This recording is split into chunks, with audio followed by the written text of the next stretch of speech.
حضرت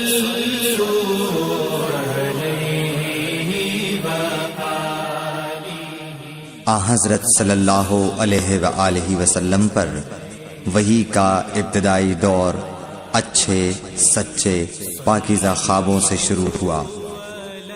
آپ خواب میں جو کچھ دیکھتے وہ صبح کی روشنی کی طرح صحیح اور سچا ثابت ہوتا۔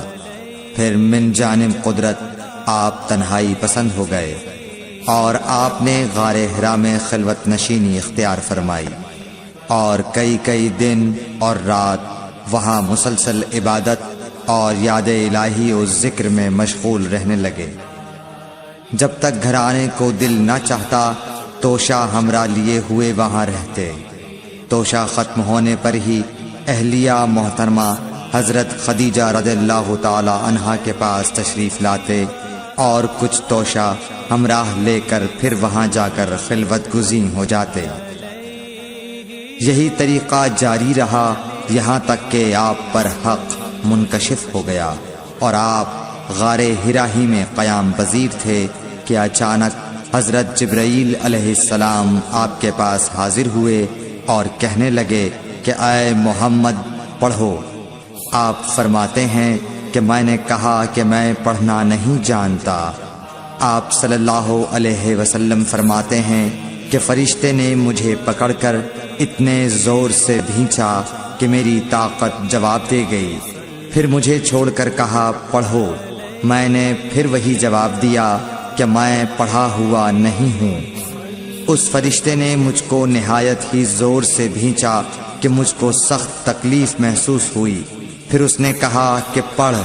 میں نے کہا میں پڑھا ہوا نہیں ہوں۔ فرشتے نے تیسری بار مجھ کو پکڑا اور تیسری مرتبہ پھر مجھ کو بھینچا۔ پھر مجھے چھوڑ دیا اور کہنے لگا کہ پڑھو اپنے رب کے نام کی مدد سے جس نے پیدا کیا اور انسان کو خون کی پھٹکی سے بنایا۔ پڑھو اور آپ کا رب بہت ہی مہربانیاں کرنے والا ہے۔ بس یہی آیتیں آپ حضرت جبرائیل علیہ السلام سے سن کر اس حال میں غار حرا سے واپس ہوئے کہ آپ کا دل اس انوکھے واقعے سے کانپ رہا تھا۔ آپ حضرت خدیجہ کے ہاں تشریف لائے اور فرمایا کہ مجھے کمبل اوڑھا دو، مجھے کمبل اوڑھا دو۔ لوگوں نے آپ کو کمبل اوڑھا دیا۔ جب آپ کا ڈر جاتا رہا تو آپ نے اپنی زوجہ محترمہ حضرت خدیجہ رضی اللہ تعالی عنہا کو تفصیل کے ساتھ یہ واقعہ سنایا اور فرمانے لگے کہ مجھ کو اب اپنی جان کا خوف ہو گیا ہے۔ آپ کی اہلیہ محترمہ حضرت خدیجہ رضی اللہ تعالی عنہا نے آپ کی ڈھارس بندھائی اور کہا کہ آپ کا خیال صحیح نہیں ہے۔ اللہ کی قسم آپ کو اللہ کبھی رسوا نہیں کرے گا۔ آپ تو اخلاق فاضلہ کے مالک ہیں۔ آپ تو کنبہ پرور ہیں، بے کسوں کا بوجھ اپنے سر پر رکھتے ہیں، مفلسوں کے لیے آپ کماتے ہیں، مہمان نوازی میں آپ بے مثال ہیں اور مشکل وقت میں آپ امر حق کا ساتھ دیتے ہیں۔ ایسے اوصاف حسنہ والا انسان یوں بے وقت ذلت و خواری کی موت نہیں پا سکتا۔ پھر مزید تسلی کے لیے حضرت خدیجہ رضی اللہ تعالی عنہا آپ کو ورقہ بن نوفل کے پاس لے گئیں جو ان کے چچا زاد بھائی تھے اور زمانہ جاہلیت میں نصرانی مذہب اختیار کر چکے تھے اور عبرانی زبان کے کاتب تھے۔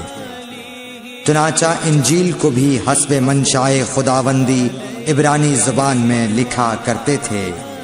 انجیل سریانی زبان میں نازل ہوئی تھی، پھر اس کا ترجمہ عبرانی زبان میں ہوا۔ ورقہ اسی کو لکھتے تھے۔ وہ بہت بوڑھے ہو گئے تھے، یہاں تک کہ ان کی بینائی بھی رخصت ہو چکی تھی۔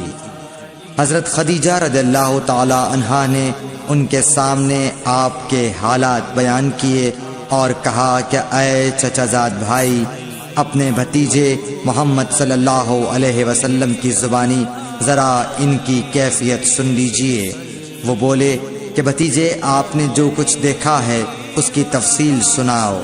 چنانچہ آپ صلی اللہ علیہ وآلہ وسلم نے از اول تا آخر پورا واقعہ سنایا، جسے سن کر ورقہ بے اختیار ہو کر بول اٹھے کہ یہ تو وہی ناموس معزز رازدان فرشتہ ہے جسے اللہ نے حضرت موسیٰ علیہ السلام پر وحی دے کر بھیجا تھا۔ کاش میں آپ کے اس عہد نبوت کے شروع ہونے پر جواں عمر ہوتا، کاش میں اس وقت تک زندہ رہتا جبکہ آپ کی قوم آپ کو اس شہر سے نکال دے گی۔ رسول کریم صلی اللہ علیہ وآلہ وسلم نے یہ سن کر تعجب سے پوچھا کہ کیا وہ لوگ مجھ کو نکال دیں گے، حالانکہ میں تو ان میں صادق و امین و مقبول ہوں۔ ورقہ بولا، ہاں یہ سب کچھ سچ ہے، مگر جو شخص بھی آپ کی طرح امر حق لے کر آیا لوگ اس کے دشمن ہی ہو گئے ہیں۔